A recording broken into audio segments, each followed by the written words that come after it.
पवंजी scheme हर जमाने में होने वाले माली फ्रॉड का एक मंसूबा है जिसमें पहले सरमायाकारी करने वालों को मुनाफा बाद में सरमायाकारी करने वालों के पैसों से दे दिया जाता है।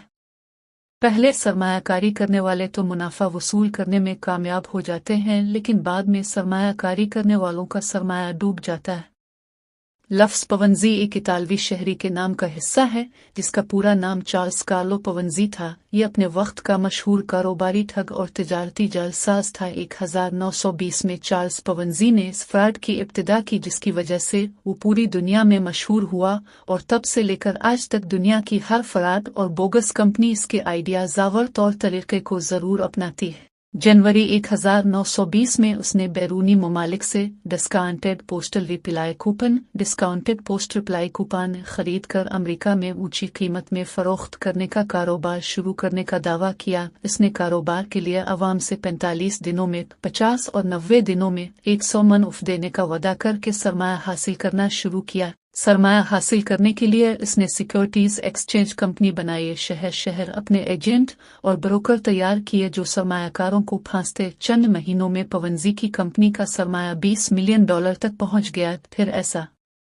वक्त आया कि कारोबारी और तिजारती माहिरीन पवंजी के कारोबार के बारे में शकूक और शुबहात का इजहार करने लगे, जिसकी वजह से पोस्टल डिपार्टमेंट ने कंपनी की पोस्टल रिप्लाई कूपन के लेन देन पर नजर रखना शुरू किया तो पता चला कि जितने बड़े पैमाने पर सरमायाकारी और मुनाफा की तकसीम हो रही है, इसके मुकाबले में कारोबार बहुत कम बल्कि न के बराबर है।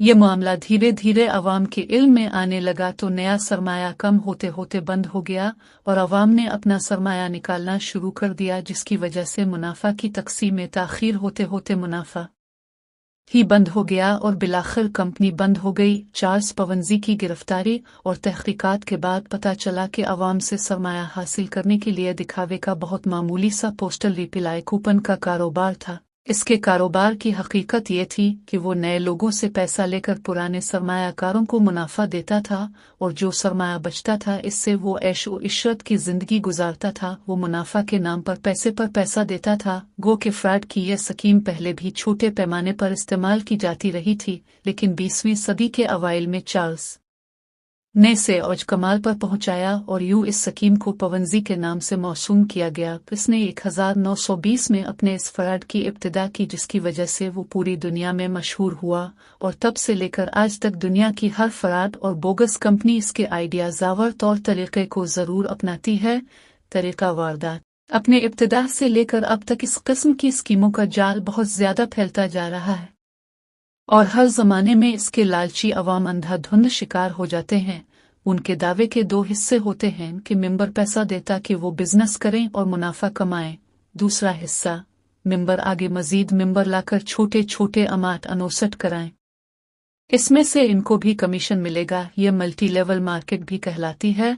इन फ्रॉडियों की बातों में सारा जोर इस बात पर होता है कि आप पैकेज खरीद कर यानी कुछ पैसे अदा करके मेंबर बन जाएं, फिर अब मेंबर लाकर इसी तरह उनको पैकेज खरीदने को कहें।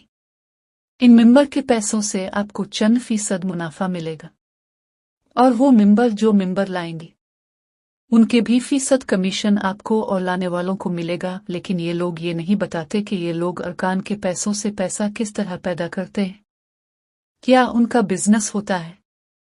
आमतौर पर इस पर हीरा फेरी दिखाते हैं।